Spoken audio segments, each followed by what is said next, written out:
Hello student, welcome है आपका हमारे यूट्यूब चैनल में। आज हमारी जो क्लास है यह उत्तराखंड सहायक लेखाकार जो परीक्षा होने वाली है उसके लिए मॉडल पेपर है, एक मॉडल पेपर 1। तो इसमें 100 प्रश्न लिए गए हैं। यह सभी प्रश्न सिलेबस से ही लिए गए हैं, सिलेबस के अनुसार हैं। यह मॉडल पेपर आपको अपनी तैयारी पर रखने में काफ़ी हेल्प करेगा। यहाँ पर इस मॉडल पेपर में जिन प्रश्नों को शामिल किया गया है वह जो प्रश्न हैं सभी 100 के 100 जो प्रश्न हैं पाठ्यक्रम के अनुसार हैं। और जो इन प्रश्नों को यहाँ पर लिया गया है इनका जो विश्लेषण या इनकी व्याख्या हम दूसरी क्लास में करेंगे। यहाँ पर केवल हम इनके एक तरह से मॉडल पेपर को आप चेक कर सकते हैं अपनी तैयारी को इस मॉडल पेपर से कि आपकी तैयारी कैसी है और कैसा एग्ज़ाम में पेपर आ सकता है या थोड़ा बहुत अनुमान इस मॉडल पेपर से या प्रैक्टिस सेट से लग सकता है। काफ़ी महत्वपूर्ण है, जल्दी ही एग्ज़ाम होने वाला है 29 दिसंबर को। इसके अलावा यहाँ पर 10,000 प्रश्नों की एक इम्पोर्टेंट क्लास भी चलाई जाएगी सहायक लेखाकार एग्ज़ाम हेतु, तो उसको भी आप ज़रूर देखिएगा। थोड़ी देर बाद वह क्लास भी आएगी। इसके अलावा अन्य जो महत्वपूर्ण टॉपिक हैं जिनसे बहुत ज़्यादा प्रश्न आने की संभावना रहती है वह क्लास भी लगातार यहाँ पर अपलोड होंगी। आप प्रतिदिन 7 से 8 क्लासें अपलोड होंगी, आप इन क्लासों को ज़रूर देखिएगा। तो चलिए शुरू करते हैं आज की क्लास को, मॉडल पेपर 1 को। और इस क्लास में आपका स्कोर क्या रहा कमेंट बॉक्स में ज़रूर बताइएगा। तो जल्दी ही एग्ज़ाम भी होने वाला है। अगर आप इसका PDF चाहते हैं तो आप हमारे टेलीग्राम चैनल से जुड़ सकते हैं, लिंक आपको डिस्क्रिप्शन में मिल जाएगा, आप वहां से जुड़ सकते हैं। तो चलिए शुरू करते हैं आज के इस मॉडल पेपर को। तो हमारा जो आज का जो मॉडल पेपर है इसकी शुरुआत करते हैं। पहला प्रश्न है हमारा, जो पहला प्रश्न है वह है शीघ्र भुगतान प्राप्त करने के लिए कौन सी छूट प्रदान की जाती है। तो इस प्रश्न का राइट आंसर क्या होगा? ऑप्शन ए, नगद छूट प्रदान की जाती है। ऑप्शन ए इस प्रश्न का राइट आंसर हो जाएगा। और अगर आप विश्लेषण चाहते हैं इन प्रश्नों का, जैसा कि मैंने कहा, तो इसकी दूसरी क्लास बनाई जाएगी, उसमें आप इन प्रश्नों का विश्लेषण देख सकते हैं। क्योंकि 100 प्रश्नों में फिर यह वीडियो काफ़ी ज़्यादा लंबी हो जाती है, इसलिए यहाँ पे ज़्यादा हम विश्लेषण इन प्रश्नों का नहीं करेंगे। तो दूसरा प्रश्न है वित्तीय वर्ष कहलाता है, क्या कहलाता है? तो ऑप्शन ए इस प्रश्न का राइट आंसर हो जाएगा। 1 अप्रैल से 31 मार्च की अवधि वित्तीय वर्ष कहलाता है। तो ऑप्शन ए इस प्रश्न का सही उत्तर हो जाएगा। अगला प्रश्न देखते हैं, प्रश्न नंबर 3 है आय में सम्मिलित की जाती है क्या? तो आय में सम्मिलित की जाती है, ऑप्शन सी राइट आंसर हो जाएगा। प्राप्त आय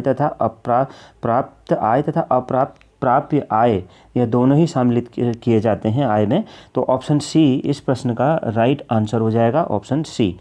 अगला प्रश्न देखते हैं। अगला प्रश्न है हमारा मुख्य रोजनामचा में लेखे किए जाते हैं। तो मुख्य रोजनामचा में लेखे किए जाते हैं, तो इस प्रश्न का राइट आंसर क्या हो जाएगा? ऑप्शन डी ये सभी।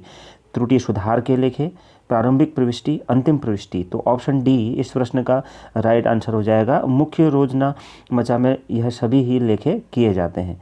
अगला प्रश्न देखते हैं, प्रश्न नंबर 5 रोकड़ पुस्तक में सम्मिलित है। रोकड़ पुस्तक में सम्मिलित है क्या? तो इस प्रश्न का राइट आंसर क्या हो जाएगा? ऑप्शन डी समस्त नगद प्राप्तियां एवं भुगतान, समस्त नगद प्राप्तियां एवं भुगतान। तो ऑप्शन डी इस प्रश्न का राइट आंसर हो जाएगा। अगला प्रश्न देखते हैं, क्वेश्चन नंबर 6 व्यापारिक वस्तु की उधार खरीद को प्रविष्ट किया जाता है किसमें? जो व्यापारिक वस्तु की उधार खरीद को प्रविष्ट किया जाता है किसमें? कि ऑप्शन ए क्रय पुस्तक में। तो ऑप्शन ए इस प्रश्न का राइट आंसर हो जाएगा, ऑप्शन ए। अगला प्रश्न देखते हैं, क्वेश्चन नंबर 7 निम्नलिखित में से दोहरा लेखा प्रणाली का भाग नहीं है। तो कौन सा नहीं है? तो ऑप्शन बी बैंक समाधान विवरण। तो ऑप्शन बी इस प्रश्न का राइट आंसर हो जाएगा, बैंक समाधान विवरण। अगला प्रश्न है पासबुक नकल है। तो इस प्रश्न का राइट आंसर क्या हो जाएगा? पासबुक नकल है, ऑप्शन बी ग्राहक के बैंक खाते की। तो ऑप्शन बी इस प्रश्न का राइट आंसर हो जाएगा। अगला प्रश्न देखते हैं। अगला प्रश्न है प्रश्न नंबर 9 है बैंक समाधान विवरण डैश डैश द्वारा बनाया जाता है। तो इस प्रश्न का राइट आंसर क्या हो जाएगा? ऑप्शन बी बैंक खाता धारक। ऑप्शन बी इस प्रश्न का राइट आंसर होगा। 10वां प्रश्न है व्यवसाय के मालिक द्वारा किया गया आहरण, व्यवसाय के मालिक द्वारा किया गया आहरण। तो इस प्रश्न का राइट आंसर क्या हो जाएगा? ऑप्शन ए संपत्ति एवं क्षमता दोनों को कम कर देता है। क्या करता है, व्यवसाय के मालिक द्वारा किया गया आहरण संपत्ति एवं क्षमता दोनों को कम कर देता है। तो इस तरह से ऑप्शन ए इस प्रश्न का सही उत्तर होगा। अगला प्रश्न देखते हैं, क्वेश्चन नंबर 11 है। अगला प्रश्न है, कौन सा व्यय प्रत्यक्ष व्यय है? Question number 11। तो ऑप्शन ए इस प्रश्न का राइट आंसर हो जाएगा आने के लिए लगा गाड़ी भाड़ा। प्रत्यक्ष व्यय कौन सा है, कौन सा व्यय प्रत्यक्ष व्यय है? आने के लिए लगा गाड़ी भाड़ा, दिए गए 4 ऑप्शंस में से। तो जाने के लिए नहीं होगा, कार्यालय का किराया, वेतन व मजदूरी, ये सब नहीं। आने के लिए लगा गाड़ी भाड़ा, यह क्या होगा, व्यय प्रत्यक्ष व्यय है। तो ऑप्शन ए इस प्रश्न का सही उत्तर हो जाएगा। अगला प्रश्न देखते हैं, प्रश्न नंबर 12। यदि उपार्जित व्यय तलपट में दिखाया गया है तो उसे दिखाएंगे कैसे? तो राइट आंसर हो जाएगा ऑप्शन सी, आर्थिक चिट्ठे में। तो ऑप्शन ए इस प्रश्न का राइट आंसर हो जाएगा, ऑप्शन सी इस प्रश्न का राइट आंसर हो जाएगा, आर्थिक चिट्ठे में। अगला प्रश्न देखते हैं। अगला प्रश्न है,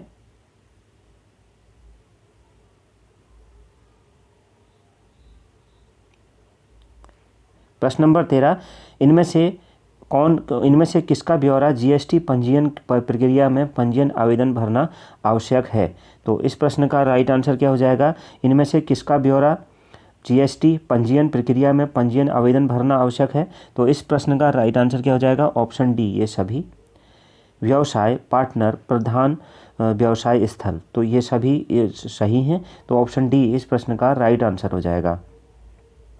अगला प्रश्न देखते हैं। अगला प्रश्न है, ऐसी साझेदारी जो किसी विशेष कार्य हेतु शुरू की जाती है डैश डैश साझेदारी कहलाती है। तो कैसी कहलाती है ऐसी साझेदारी जो किसी विशेष कार्य हेतु शुरू की जाती है? तो इस प्रश्न का सही उत्तर होगा ऑप्शन बी, विशिष्ट। तो ऑप्शन बी इस प्रश्न का सही उत्तर हो जाएगा। अगला प्रश्न है 15वां, किस साझेदारी व्यवसाय में व्यवसाय का पंजीयन अनिवार्य होता है? तो इस प्रश्न का राइट आंसर हो जाएगा ऑप्शन डी, सीमित साझेदारी। तो ऑप्शन डी इस प्रश्न का राइट आंसर हो जाएगा, ऑप्शन डी। अगला प्रश्न है क्वेश्चन नंबर 16। साझेदारी संगठन में साझेदारों के बीच संबंध होता है कैसा? तो ऑप्शन बी, प्रधान व तथा अभिकर्ता का। तो ऑप्शन बी इस प्रश्न का राइट आंसर हो जाएगा। अगला प्रश्न देखते हैं। अगला प्रश्न क्वेश्चन नंबर 17। अगला प्रश्न है क्वेश्चन नंबर 17, संयुक्त पूंजी कंपनी का पंजीकरण है।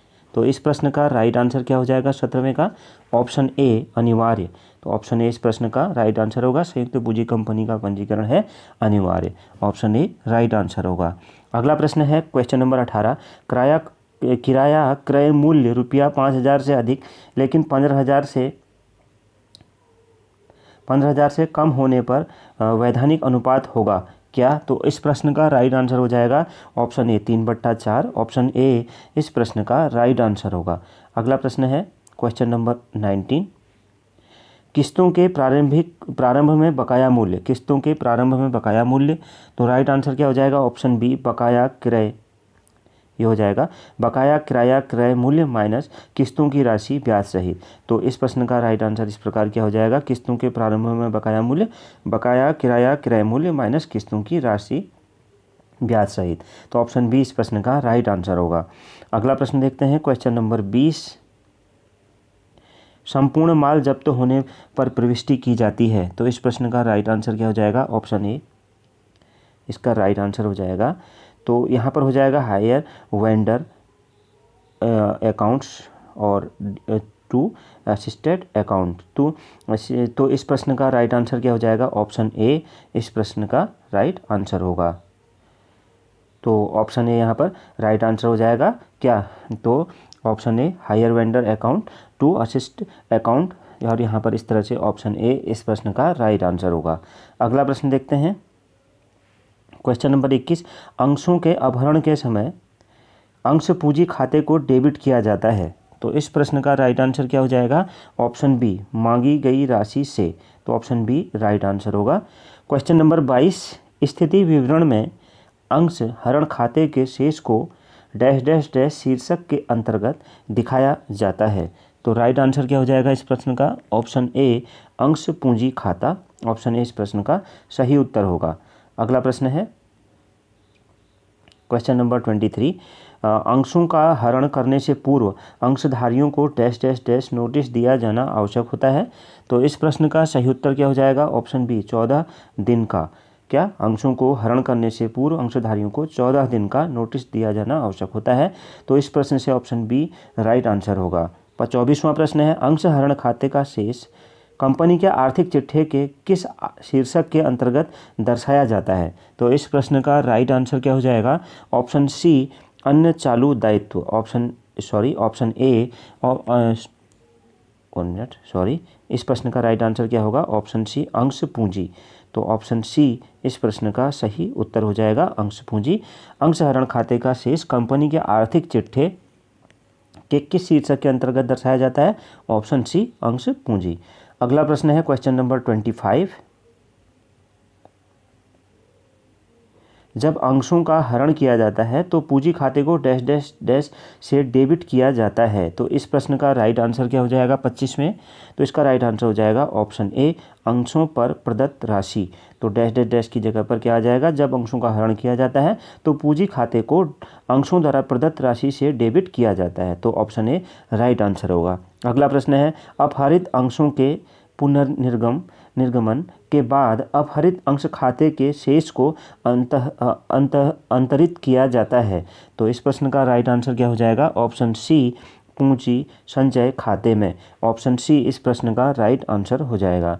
अगला प्रश्न देखते हैं, प्रश्न नंबर 27 है, अपहरित अंशों के पुनर्निर्गमन पर दी गई कटौती को डेबिट किया जाता है। तो ऑप्शन बी इस प्रश्न का राइट आंसर हो जाएगा, अंश हरण खाते के रूप में। ऑप्शन बी इस प्रश्न का सही उत्तर होगा।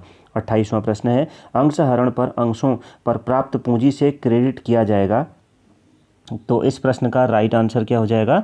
इस प्रश्न का राइट आंसर होगा ऑप्शन बी अंश हरण खाते को। ऑप्शन बी इस प्रश्न का राइट आंसर हो जाएगा। अगला प्रश्न है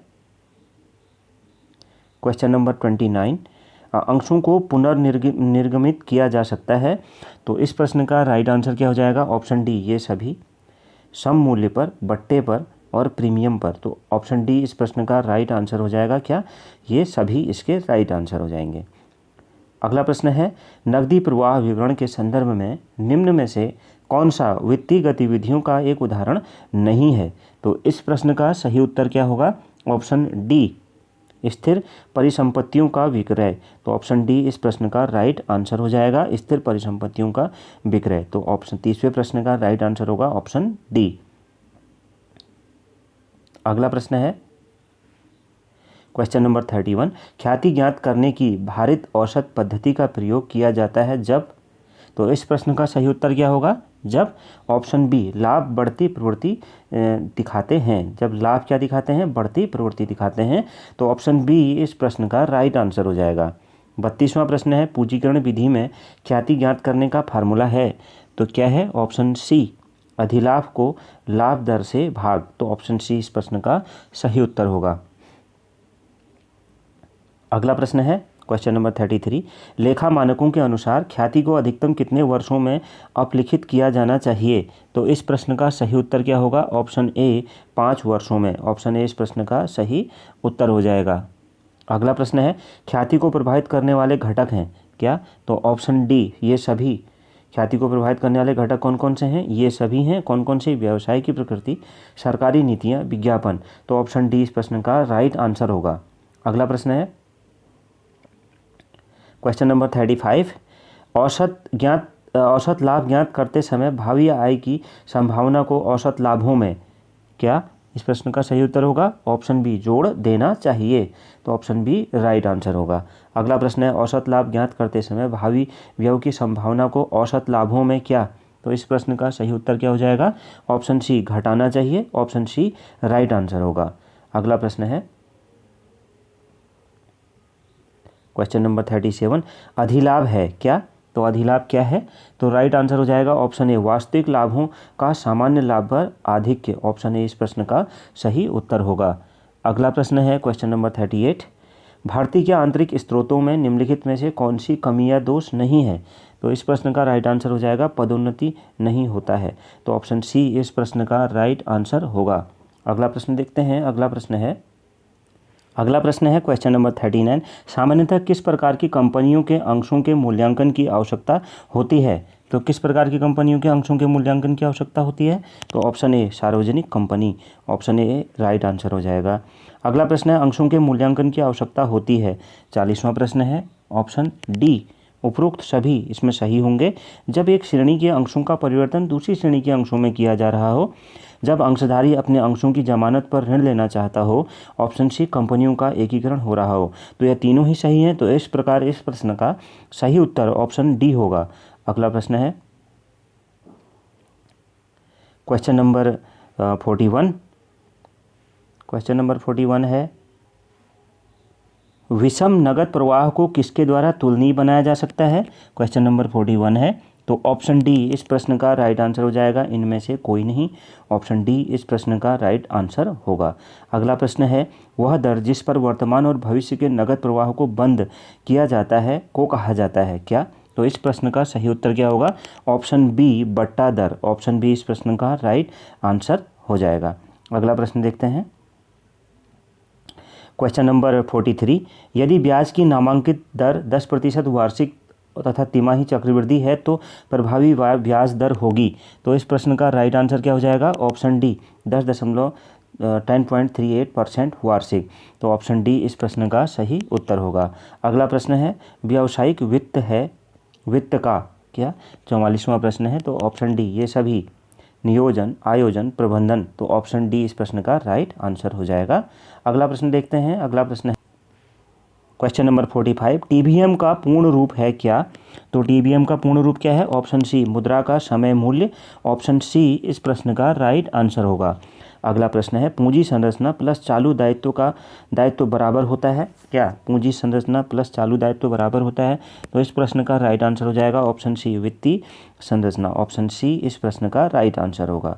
अगला प्रश्न है क्वेश्चन नंबर 47। उच्च पूंजी मिलान कब श्रेष्ठकर होता है? तो कब श्रेष्ठकर होता है? ऑप्शन ए तेजी की दशा में श्रेष्ठकर होता है, ऑप्शन ए राइट आंसर हो जाएगा। अगला प्रश्न है समता पर व्यापार है क्या? तो इस प्रश्न का राइट आंसर क्या होगा? क्वेश्चन नंबर 48 का इसका राइट आंसर हो जाएगा ऑप्शन ए स्थिर लागत वाले कोषों का प्रयोग। तो ऑप्शन ए राइट आंसर होगा। अगला प्रश्न है क्वेश्चन नंबर 49। जोखिम लेने वाले अर्थात साहसी विनियोजक निवेश करना पसंद करते हैं किस में? तो राइट आंसर हो जाएगा ऑप्शन ए समता अंशों में, ऑप्शन ए राइट आंसर होगा। 50वां कौन सा पूंजी दंतीकरण का प्रकार है? कौन सा पूंजी दंतीकरण का प्रकार है? ऑप्शन डी ये सभी उच्च दंतीकरण, निम्न दंतीकरण और मध्य दंतीकरण। तो ऑप्शन डी इस प्रश्न का राइट आंसर हो जाएगा। ये सभी दंतीकरण के प्रकार हैं। अगला प्रश्न देखते हैं। अगला प्रश्न है क्वेश्चन नंबर 51 देखते हैं। क्वेश्चन नंबर 51 है उच्च भुगतान अनुपात क्या इंगित करता है? तो उच्च भुगतान अनुपात क्या इंगित करता है? ऑप्शन बी प्रबंधन द्वारा पर्याप्त लाभ का पुनर्निवेश न करना। तो ऑप्शन बी इस प्रश्न का राइट आंसर हो जाएगा, ऑप्शन बी। अगला प्रश्न है वाल्टर के अनुसार फर्म को 100% लाभांश देना चाहिए यदि क्या? तो यदि क्या? ऑप्शन ए आर क्या हो, किससे बड़ा हो, किससे के से। तो इस प्रकार राइट आंसर क्या हो जाएगा? आर के से बड़ा हो। तो ऑप्शन ए इस प्रश्न का राइट आंसर हो जाएगा, ऑप्शन ए। अगला प्रश्न है लाभांश नीति को प्रभावित करने वाला तत्व इनमें से कौन सा नहीं है? तो इनमें से कौन सा नहीं है? ऑप्शन बी निवेशक की आय, ऑप्शन बी इस प्रश्न का राइट आंसर हो जाएगा। अगला प्रश्न है लाभांश घोषणा के समय संचालकों को किन बातों का ध्यान रखना चाहिए? तो किन बातों का ध्यान रखना चाहिए? ऑप्शन सी ए व बी दोनों। तो अंशधारियों का उचित प्रतिफल यह सही है, कंपनियों की आवश्यकताएं। तो ऑप्शन सी का राइट आंसर, इसका राइट आंसर हो जाएगा ए व बी दोनों ही सही हैं। अगला प्रश्न है निम्न में से कौन सा लाभांश का प्रकार नहीं है? हमारा 55वां प्रश्न है ऑप्शन डी तुरंत लाभांश लाभांश का प्रकार नहीं है। तो ऑप्शन डी राइट आंसर हो जाएगा। क्वेश्चन नंबर 56 प्रत्याशित प्रत्याय दर निर्भर करती है किस पर? तो ऑप्शन सी ए व बी दोनों। तो ऑप्शन ए ब्याज या लाभांश दर पर, क्रय विक्रय के अंतर पर। तो ये दोनों ही सही हैं। तो इस प्रकार राइट आंसर ऑप्शन सी हो जाएगा। क्वेश्चन नंबर 57 देखते हैं यदि दो विनियोगों की प्रत्याय दर समान होती है तब निवेशक उस विनियोग का चयन करता है जिसका प्रमाप विचलन होता है। तो राइट आंसर क्या हो जाएगा? ऑप्शन बी कम, तो ऑप्शन बी इस प्रश्न का राइट आंसर होगा। अगला प्रश्न है पोर्टफोलियो की प्रत्याशित प्रत्याय व्यक्तिगत प्रतिभूतियों का किस प्रकार का माध्य होता है? तो राइट आंसर क्या हो जाएगा? ऑप्शन सी गुणोत्तर माध्य, ऑप्शन सी राइट आंसर होगा। अगला प्रश्न देखते हैं। अगला प्रश्न है क्वेश्चन नंबर 59, जोखिम व प्रत्यय किस रूप से संबंधित हैं? तो किस रूप से संबंधित हैं? ऑप्शन बी सकारात्मक रूप से संबंधित हैं, तो ऑप्शन बी राइट आंसर होगा। अगला प्रश्न है विगत वर्षों की आय का पर्याप्त शेष होने तथा भावी आय की अनिश्चितता होने की स्थिति में क्या निर्गमित करना चाहिए? क्या निर्गमित करना चाहिए? तो राइट आंसर हो जाएगा ऑप्शन बी। क्या निर्गमित करते हैं? पूर्वाधिकार अंश, इसको निर्गमित करना चाहिए, तो ऑप्शन बी राइट आंसर हो जाएगा। अगला प्रश्न है क्वेश्चन नंबर 61, प्रबंध लेखांकन का मूल कार्य होता है क्या? तो इस प्रश्न का राइट आंसर क्या हो जाएगा? ऑप्शन सी निर्णय में सहायता करना, तो ऑप्शन सी इस प्रश्न का राइट आंसर होगा। अगला प्रश्न है सीमांत लागत लेखांकन स्पष्ट करता है, तो किस सीमांत लागत लेखांकन स्पष्ट करता है? तो ऑप्शन सी इस प्रश्न का लागत राइट आंसर हो जाएगा, लागत मात्रा लाभ संबंध, तो ऑप्शन सी इस प्रश्न का राइट आंसर होगा, ऑप्शन सी। अगला प्रश्न है क्वेश्चन नंबर 63, एक अतिरिक्त इकाई के उत्पादन पर कुल लागत में वृद्धि होती है कितनी? तो ऑप्शन सी इसका राइट आंसर हो जाएगा, सीमांत लागत। एक अतिरिक्त इकाई के उत्पादन पर कुल लागत में वृद्धि होती है, सीमांत लागत, तो कुल लागत में वृद्धि होती है, ऑप्शन सी इस प्रश्न का राइट आंसर हो जाएगा। अगला प्रश्न देखते हैं। अगला प्रश्न है क्वेश्चन नंबर 64, सम विच्छेद बिंदु को किसके द्वारा सुधारा जा सकता है? किसके द्वारा सुधारा जा सकता है? तो राइट आंसर हो जाएगा ऑप्शन ए स्थिर लागतें कम करके, तो ऑप्शन ए राइट आंसर होगा। अगला प्रश्न है यदि विक्रय रुपया 32,000 परिवर्तनशील लागत 24,000 हो तो लाभ मात्रा अनुपात होगा कितना? तो इस प्रश्न का राइट आंसर हो जाएगा option C 25%, option C right answer हो जाएगा। अगला प्रश्न है क्वेश्चन नंबर 66, लक्ष्य परिचालन आय की गणना करने हेतु प्रति इकाई लक्ष्य मूल्य में से घटाया जाता है क्या? तो ऑप्शन डी राइट आंसर हो जाएगा, प्रति इकाई लक्ष्य लागत, ऑप्शन डी राइट आंसर होगा। अगला प्रश्न है JIT जेट को लागू करने से व्यवसाय का कौन सा पहलू सबसे अधिक प्रभावित होता है? तो कौन सा प्रभावित होता है? ऑप्शन बी स्कंध, ऑप्शन बी राइट आंसर हो जाएगा। अगला प्रश्न है मिस के तत्व हैं, MIS मिस इसके तत्व हैं, तो इसका राइट आंसर हो जाएगा क्या? क्वेश्चन नंबर 68 का इसका राइट आंसर होगा ऑप्शन डी, ये सभी मैनेजमेंट सूचना सिस्टम ये सभी इसके तत्व हैं। अगला प्रश्न है मैनेजमेंट के अंतर्गत कौन से कार्य आते हैं? तो कौन से कार्य आते हैं? राइट आंसर हो जाएगा ऑप्शन डी, ये सभी प्लानिंग ऑर्गेनाइजेशन कंट्रोलिंग ये सभी कार्य आते हैं। 70वां प्रश्न है मिस का पूरा नाम है क्या? तो मिस का पूरा नाम क्या है? ऑप्शन ए प्रबंधन सूचना प्रणाली, ऑप्शन ए राइट आंसर हो जाएगा।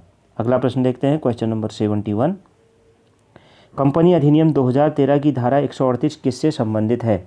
तो किससे संबंधित है? ऑप्शन बी आंतरिक अंकेक्षक, ऑप्शन बी राइट आंसर होगा। 72वां प्रश्न है आंतरिक अंकेक्षण संबंधित प्रावधान किस धारा में वर्णित हैं? तो ऑप्शन ए धारा 138 में वर्णित है। अगला प्रश्न देखते हैं। अगला प्रश्न है क्वेश्चन नंबर 73, कंपनी अधिनियम 2013 की धारा 139 किससे संबंधित है? तो किससे संबंधित है? ऑप्शन सी अंकेक्षक की नियुक्ति, ऑप्शन सी राइट आंसर हो जाएगा। 74वां प्रश्न है अंकेक्षक अपना जांच कार्य समाप्त करने के पश्चात जो रिपोर्ट तैयार करता है उसे क्या कहते हैं? तो उस रिपोर्ट को क्या कहते हैं? ऑप्शन बी अंकेक्षण रिपोर्ट कहते हैं, ऑप्शन बी इस प्रश्न का सही उत्तर होगा। अगला प्रश्न है क्वेश्चन नंबर 75, अंकेक्षण द्वारा अपने कार्य के बीच में जो रिपोर्ट तैयार की जाती है उसे क्या कहते हैं? तो उसे क्या कहते हैं? इस प्रश्न का सही उत्तर हो जाएगा ऑप्शन ए अंतरिम रिपोर्ट, ऑप्शन ए इस प्रश्न का सही उत्तर होगा। अगला प्रश्न है अंकेक्षक अपनी रिपोर्ट किसे प्रस्तुत करता है? तो यह किसे प्रस्तुत करता है? ऑप्शन सी अंशधारियों को प्रस्तुत करता है, ऑप्शन सी इस प्रश्न का राइट आंसर होगा। अगला प्रश्न है क्वेश्चन नंबर 77, आयकर अधिनियम 1961 की धारा 2 (24) के अनुसार आय में सम्मिलित है क्या? तो इस प्रश्न का राइट आंसर हो जाएगा उपरोक्त सभी सम्मिलित हैं। लाभ भी है, लॉटरी में जीती गई राशि यह भी, और सी धारा 45 के अंतर्गत कर योग्य पूंजी लाभ, यह सभी सम्मिलित हैं। तो इस प्रकार इस प्रश्न का सही उत्तर होगा ऑप्शन डी उपरोक्त सभी। अगला प्रश्न देखते हैं। क्वेश्चन नंबर 78 है, आयकर है क्या? तो आयकर क्या है? तो राइट आंसर इस प्रश्न का क्या हो जाएगा? ऑप्शन ए प्रत्यक्ष कर। ऑप्शन ए इस प्रश्न का सही उत्तर होगा। अगला प्रश्न देखते हैं। आयकर की दरें निर्धारित की जाती हैं। आयकर की दरें निर्धारित की जाती हैं, तो अगला प्रश्न है क्या इसका राइट आंसर क्या हो जाएगा?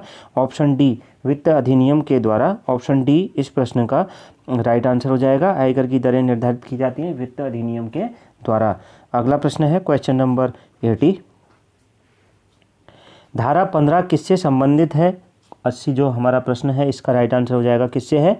ऑप्शन ए वेतन से। 81वां प्रश्न है, वेतन में शामिल है गत वर्ष में क्या?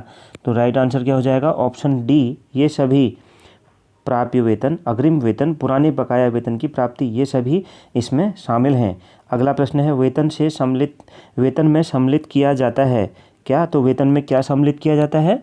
ऑप्शन सी ए और बी दोनों, नगद पारिश्रमिक, नियोक्ता द्वारा प्रदान सुविधाएं, ये सभी सम्मिलित की जाती हैं। तो ऑप्शन सी राइट आंसर हो जाएगा।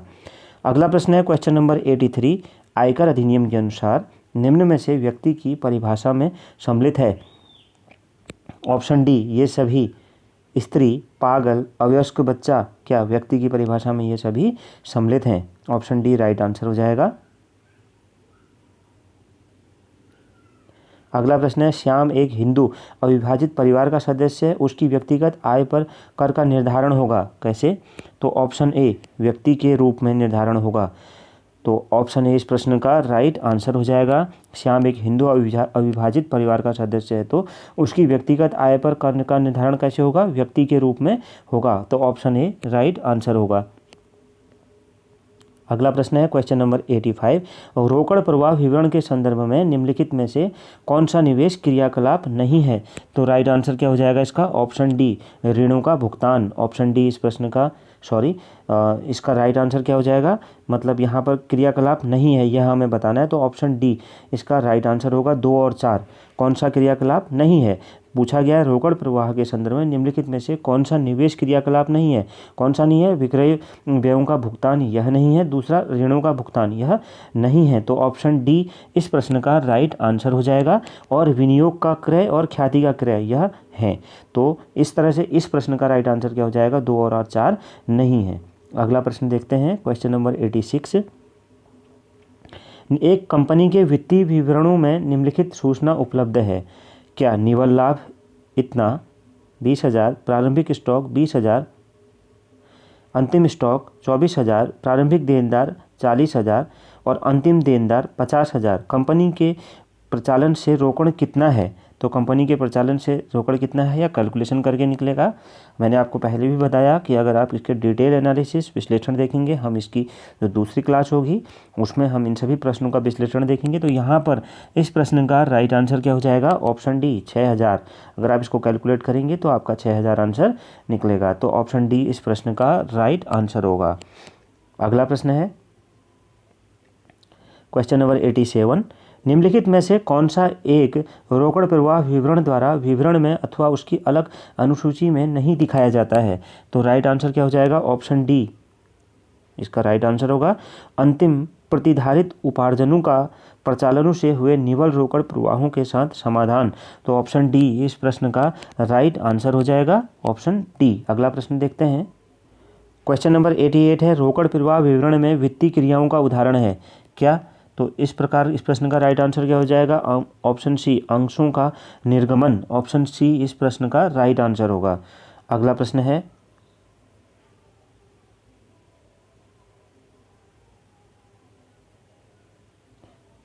थोड़ा बड़ा प्रश्न है, देखते हैं इसको। निम्नलिखित आय विवरण पर विचार कीजिए। तो यहाँ पर दिया है नाम, रुपये और यहाँ जमा इस तरह से है, आप इसको पढ़ सकते हैं। वेतन और बकाया, वेतन प्लस बकाया 8,000, 2,000, यहाँ पर 10 लिखा हुआ है, 10.0 नहीं 10,000। और आगे हम देखते हैं तो सकल आय, निवेश विक्रय पर लाभ। और आगे अगर इसको देखें और यहाँ लिखा हुआ है 1,00,000 और 5,000। और तो स्टेशनरी 2,000, हास प्रावधान यहाँ पर कितना है 10,000, मशीन के विक्रय पर हानि कितनी 3,000, शुद्ध आय कितनी है 65,000 और कितनी है यहाँ पर 1,05,000। और निम्नलिखित में और यहाँ किराया 3,000, अशोध ऋण 2,000, कर के लिए प्रावधान कितना है 10,000। तो निम्नलिखित में से कौन सी सही प्रचालन निधि होगी, तो यह भी कैलकुलेशन से निकलेगा। हम विश्लेषण की जो क्लास होगी उसमें इसको देखेंगे, इसका एनालिसिस। तो इस प्रश्न का राइट आंसर क्या हो जाएगा, यहाँ पर जो ये वाला प्रश्न है इसका राइट आंसर हो जाएगा क्या, इसका राइट आंसर होगा ऑप्शन सी 83,000। ऑप्शन सी प्रचालन निधि होगी कितनी 83,000 अगर हम इसको कैलकुलेशन करते हैं। अगला प्रश्न है क्वेश्चन नंबर 90। अगला प्रश्न है क्वेश्चन नंबर 90, निम्नलिखित में से कौन सा रोकड़ प्रवाह विवरण द्वारा विवरण में अथवा उसके अलग अनुसूची में नहीं दिखाया जाता है, तो कौन है। तो इस प्रश्न का सही उत्तर क्या होगा, ऑप्शन डी। ऑप्शन डी इसका राइट आंसर हो जाएगा। अंतिम प्रतिधारित उपार्जनों का प्रचालनों से हुए निवल रोकड़ प्रवाहों के साथ समाधान, तो ऑप्शन डी राइट आंसर होगा। अगला प्रश्न है निम्नलिखित में से कौन सा कथन असत्य है, तो निम्नलिखित में से कौन सा कथन असत्य है, तो इस प्रश्न का राइट आंसर क्या हो जाएगा, ऑप्शन बी। अदायगी अवधि विधि सर्वाधिक प्रयोग होती है क्योंकि यह परियोजना की लाभदायकता जांचने के काम आती है। तो कौन सा कथन असत्य है, तो ऑप्शन बी यहाँ पर असत्य है। बाकी ए, सी और डी मतलब ए कथन यहाँ पर सत्य है। कौन सा कथन सत्य है, कथन ए सत्य है। हमें असत्य बताना है तो असत्य कौन सा है, ऑप्शन बी। अगला प्रश्न देखते हैं क्वेश्चन नंबर 92। पुनर्भुगतान अवधि पद्धति के अंतर्गत नकदी प्रवाह किसको इंगित करता है, तो किसको इंगित करता है, तो राइट आंसर हो जाएगा ऑप्शन डी। ह्रास से पूर्व और करों के पश्चात नकदी प्रवाह, तो ऑप्शन डी इस प्रश्न का सही उत्तर होगा। अगला प्रश्न देखते हैं। अगला प्रश्न है क्वेश्चन नंबर 93। निम्नलिखित में से कौन सा कथन सत्य नहीं है, तो दिए गए ऑप्शनों में से कौन सा कथन सत्य नहीं है यह हमें बताना है। तो यहाँ पर ऑप्शन डी जो है वह सत्य नहीं है। कौन सा सत्य नहीं है, ऑप्शन डी। देख लेते हैं इसको, ऑप्शन डी यहाँ पर सत्य नहीं है। वर्तमान मूल्य विधि तब उपयोगी होती है जब प्रबंधक कोई न्यूनतम दर प्राप्त करने का निर्णय नहीं ले पाता। तो इस तरह से ऑप्शन डी यहाँ पर सत्य नहीं है, यह कथन असत्य है। तो ऑप्शन डी इस प्रश्न का राइट आंसर होगा। बाकी ए, बी, सी तीनों ही कथन सत्य है। Question number 94। निम्नलिखित में से बजटन की किस विधि में समय तत्व का ध्यान रखा जाता है, तो समय तत्व का ध्यान रखा जाता है, तो ऑप्शन बी अपलिखित रोकड़ प्रवाह विधि, तो ऑप्शन बी राइट आंसर होगा। Question number 95। मुद्रा का समय मूल्य किसकी गणना में शामिल किया जाता है, तो किसकी गणना में शामिल किया जाता है, ऑप्शन ए शुद्ध वर्तमान मूल्य। ऑप्शन ए इस प्रश्न का राइट आंसर होगा। अगला प्रश्न है क्वेश्चन नंबर 96। पूंजी बजटन की किस विधि में जांच दरों का प्रयोग किया जाता है, तो इसका राइट आंसर हो जाएगा क्या, ऑप्शन सी आंतरिक प्रत्याय दर विधि में। तो ऑप्शन सी इस प्रश्न का राइट आंसर होगा।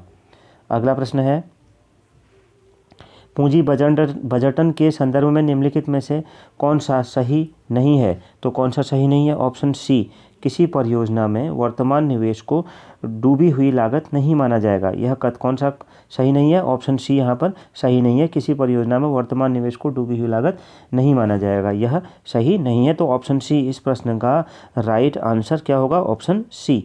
अगला प्रश्न है क्वेश्चन नंबर 98। निम्नलिखित में से कौन पूंजी के उपयोग की समग्र कुशलता को इंगित करता है, कौन करता है, तो ऑप्शन ए शेयरधारी निधि पर प्रतिफल। ऑप्शन ए इस प्रश्न का राइट आंसर होगा। अगला प्रश्न है क्वेश्चन नंबर 99। एक उद्यम के वार्षिक प्रतिवेदन के अध्ययन में ऋणदाता निम्नलिखित सूचनाओं में से कौन सी सूचना प्राप्त करने का इच्छुक होगा, तो कौन सी सूचना प्राप्त करने का इच्छुक होगा, ऑप्शन ए लाभदायकता। ऑप्शन ए इस प्रश्न का सही उत्तर हो जाएगा। और आज के मॉडल पेपर का आखिरी प्रश्न, यदि व्यापारिक लेनदार 10,000 अदत्त व्यय लेनदार के 10% चालू अनुपात 2:1 और स्टॉक रुपया 7,000 हो तो तरल परिसंपत्ति होगी कितनी, तो ऑप्शन डी 15,000। ऑप्शन डी इस प्रश्न का राइट आंसर हो जाएगा 15,000। तो इस क्लास को यहीं पर समाप्त करते हैं। इस क्लास में, इस मॉडल पेपर में आपका स्कोर क्या रहा कमेंट बॉक्स में ज़रूर बताइएगा। अगर आप आगे भी ऐसे मॉडल पेपर चाहते हैं तो वो भी ज़रूर बताइएगा। इसके अलावा अन्य किस तरह की क्लासें आप चाहते हैं वह कमेंट बॉक्स में ज़रूर बताइएगा। सभी तरह की क्लासें एग्ज़ाम से पहले आपके लिए अपलोड की जाएंगी। मिलते हैं नेक्स्ट क्लास में। Thank you very much.